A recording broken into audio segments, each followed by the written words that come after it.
Эми баарыбыз айтабыз сыноо деп. Бирок сыноо деген эмне, ал кандай? Англисче билсең эле сен илимдүү болуп калбайсың. Англисче билет экенсиң. Эмне үчүн бүгүн адамдар коррупция кылып койгочу?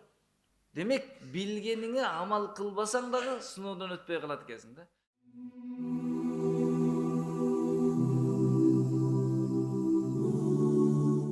Өткөнгү сабагыбызда Аллах Таала пенделерди сынайт, кимиси жакшы амал кылат үчүн дегенбиз да.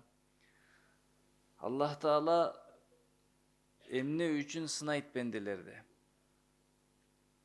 Аллах Таала кимдин кандай экенин билет. Сыноого муктаж эмес, баарыны билет. Ким жаннатка татыктуу, ким сыйлыкка татыктуу, ким жазага татыктуу, Аллах жакшы билет. Аллах Таала сынагандыгы ар бир адам ошол сыноодон өтө алды же өтө албады, ошол ачыкка чыгып өзү билсин. Пенде өзү билсин өтө ала тургандыгын, өтө алгандыгын же өтө албагандыгын. Дүйнөдөгү сыноолор билиш үчүн болот. Бирөө сыноо кылат экинчи бир адамга, ошол адамдын кандай экенин билиш үчүн. Аллах сынагандыгы билиш үчүн эмес, өзүгө, ошол адамдын өзүнө ким экенини моюндатып коюш үчүн, билдирип коюш үчүн, ачыкка чыгарып коюш үчүн ким экендигин. Ошондон Аллах Таала сынайт. Эми баарыбыз айтабыз сыноо деп. Бирок сыноо деген эмне, ал кандай? Сыноо дегени, жеңил түшүнө турган болсок, адамдын жашоосунда абалдар өзгөрүп турат. Адамдын жашоосунда абалдар өзгөрүп турат. Бай эле кедей болду, кедей эле бай болду, абал өзгөрүп атат. Жаш эле чоңойду, жалгыз эле үйлөндү. Жөнөкөй адам эле бир башчы болуп калды кайсы бир жумушка. Же болбосо башчы эле бир күн бирөөнүн калалында жумуш кылып калды. Адамдын жашоосунда абалдар, акыбалдар өзгөрүп турат. Күндүз эле кеч кирди, кеч эле таң атты. Ден соолукту белең ооруп калдың. Абалдар өзгөргөндө Аллах Тааланын буйругу өзгөрөт. Ушунун аты сыноо. Абалдардын өзгөрүүсү менен буйруктун атын өзгөрүүсү сыноо. Алланын буйругу өзгөрүп турат да. Мисалы, кедей болсоң сабыр кылышың керек.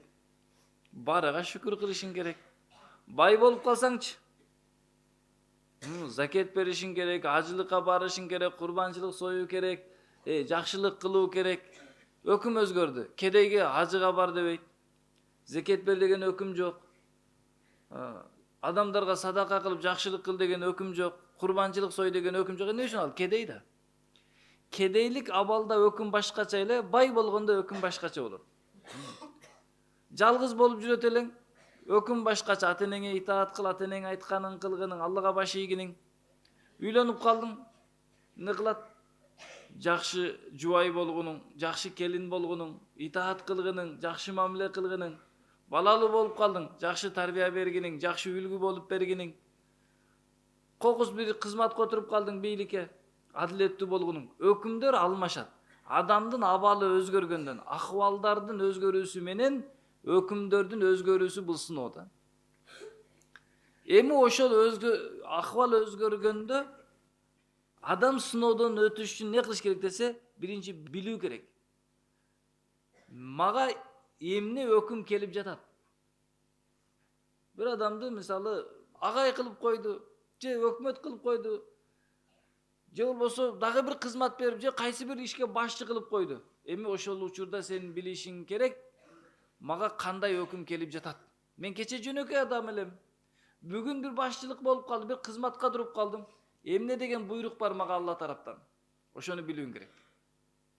Экинчи аткарууң керек. Эки нерсе керек. Билиш керек, аткарыш керек. Ошол үчүн биз дүйнөдө илим алабыз. Билүү үчүн. Медресеге келип илим алабыз. Не деген илим?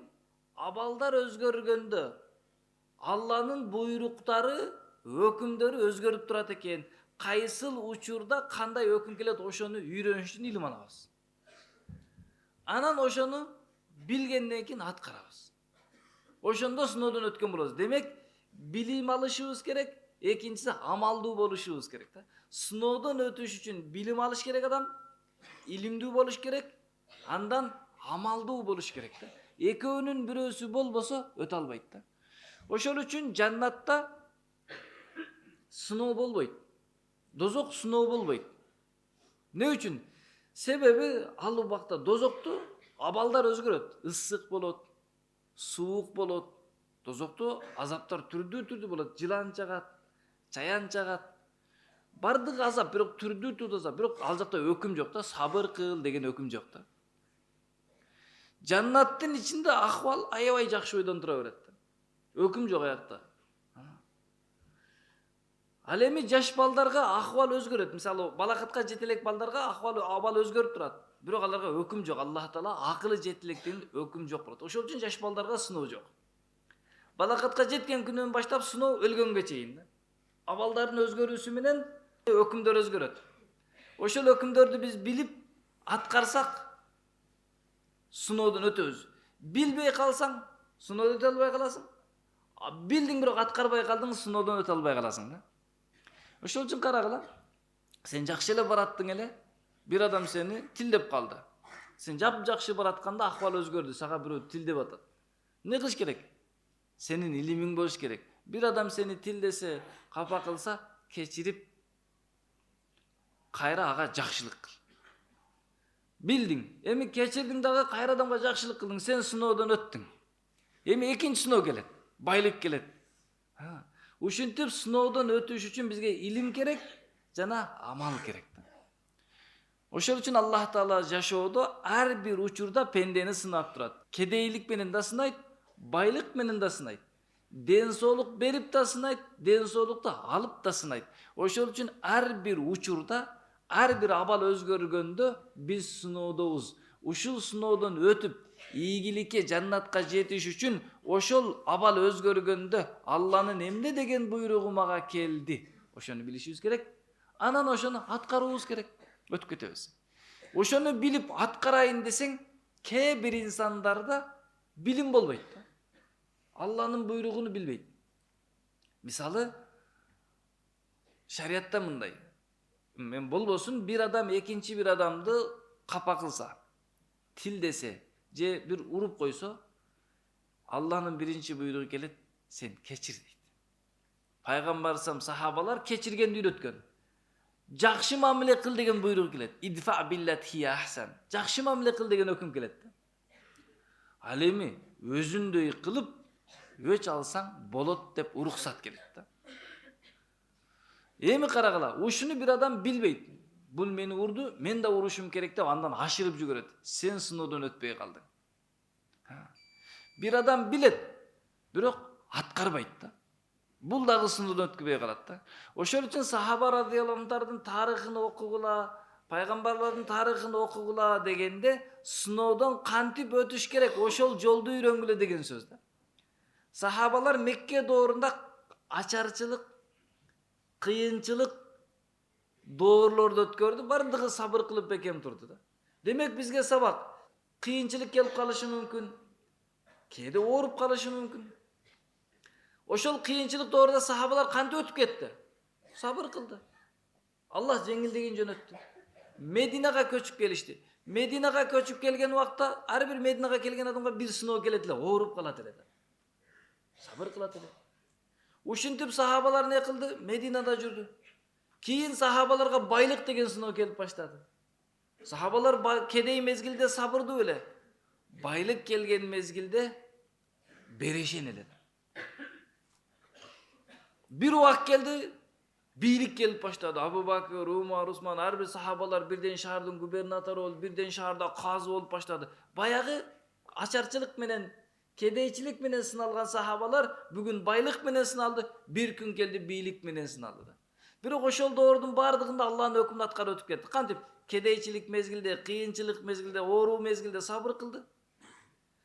Колунда бар мезгил келгенде адамдарга жакшылык кылып, Алла жолуга иштетти жакшы жолдорго. Бийлик келген убакытта адилеттүүлүк башталды. Билди дагы ошол нерсени, аткарды дагы. Ал эми Алла сактасын. Эгер бир адам нафсисини тарбиялабаса, караңыздар, билген нерсени амалга аткаруудан ортодо тосуп кала турган инсандын нафсиси, каалоолору бар да. Акча колуңа түшкөндө садака кылгың келбей, өзүңө иштеткиң келип калат да. Бийлик болуп бир кайсы кызматка отуруп калсаң, өзүңдүн туугандарыңды, өзүңдүн иштериңди бүтүргүң келип калат. Элдин кызматын бирдей аткарбастан. Мына ошол жерде адамдын нафсисин кылат, билип турса дагы алдап коет да. Эмне үчүн бүгүн адамдар коррупция кылып койгочу? Элдин акчасын жейт. Себеби ал билет, элдин акчасын жебеш керек, алдабаш керек, адилеттүү кылыш керек, элге кызмат кылыш керек. Анын баарын билет. Бирок анын нафсиси аны алдап кетет. Алданып калат дагы өзүгө алып коет. Кыянат кылып коет. Натыйжада эмне болот? Бир күн анысы ачыкка чыгып калат. Сыноодон өтпөй калды бул дүйнөдө эле, эртең кыяматта да өтпөйт да. Ошол үчүн сахаба радыйаллаху анху эмне кылат эле? Жашоодо сыноодон өткөндүн жолун бизге көрсөтүп берди да. Демек, сыноодон өтүш үчүн бизге Алланын буйруктарын өйрөткөн илим керек. Кээ бир адамдар түшүнөт да. Бир адам бир тил билсе, бул билимдүү адам экен, тил билет дейт да. Тил билүү бул билим эмес. Ал билимге болгон курал. Англисче билсең эле сен илимдүү болуп калбайсың. Англисче билет экенсиң.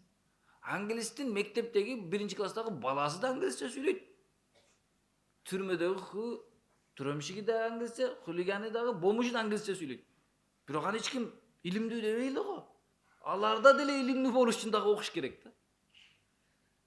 Тил билген бул илим алганга себеп болот. Арабча билдиң, сен илимдүү болуп калбайсың. Бардык арабтар арабча билет, бирок бардык илимдүү эмес. Эми сен ушул арабча менен Кур'ан хадисти түшүнүп, Алланын буйругун түшүнсөң, аткарсаң, мына ошондо илимдүү болосуң да. Ошондо сен сыноо өтөсүң. Ошондуктан эмне кылат? Сыноодон өтүш үчүн биз тил эле билип коюшубуз керек эмес, балки ошол тил аркылуу Алланын буйругун табышыбыз керек да. Арабча билип алсам болду, мен илимдүүмүн, жок, андай болбой калат. Арабтын баласы да арабча сүйлөйт. Детсадтагы баласы да арабча сүйлөйт. Ал илимдүү эмес го. Жок, сен арабча үйрөндүң, ошол араб тили менен Кур'ан хадисти түшүнүп, фик китептерин түшүнүп, ошонун Аллах Таала, Алланын элчиси жана уламалар айткан өкүмдөрдү түшүнүп аткарышыбыз керек. Эң жаманы эмне десе, эң жаманы сен билдиң, түшүндүң, окудуң, бирок аткарбай койдуң, ошол жаман да. Ошол үчүн эң жаман илимдүүлөр кайсылар? Билген илимиге амал жасабагандар да. Болбосо караңыздар, кайсы бай билбейт садака кылышты. Бардык бай билет садака кылыш керек экен, бирок кылбай эле да. Жогорку билими бар, диплому бар кызматкерлердин бардыгы билет коррупция кылбаш керек экенин, бирок кылып эле жатат да. Кой да сынабайчы. Демек, билгениңе амал кылбасаң дагы сыноодон өтпөй калат экенсиң да. Ошол үчүн биздин жашообузга илим жана амал. Аллах Кур'анда көптөгөн жерде не кылган? Ыйман келтирип, амал кылгандарга бактылуулук деп жаннатты вада кылган. Демек, ыйман келтирип, илим алып, Алланын өкүмүн билип, анан ошол илимге амал жасап, Алланын буйругун аткарсак, биз сыноодон өтөт экенбиз.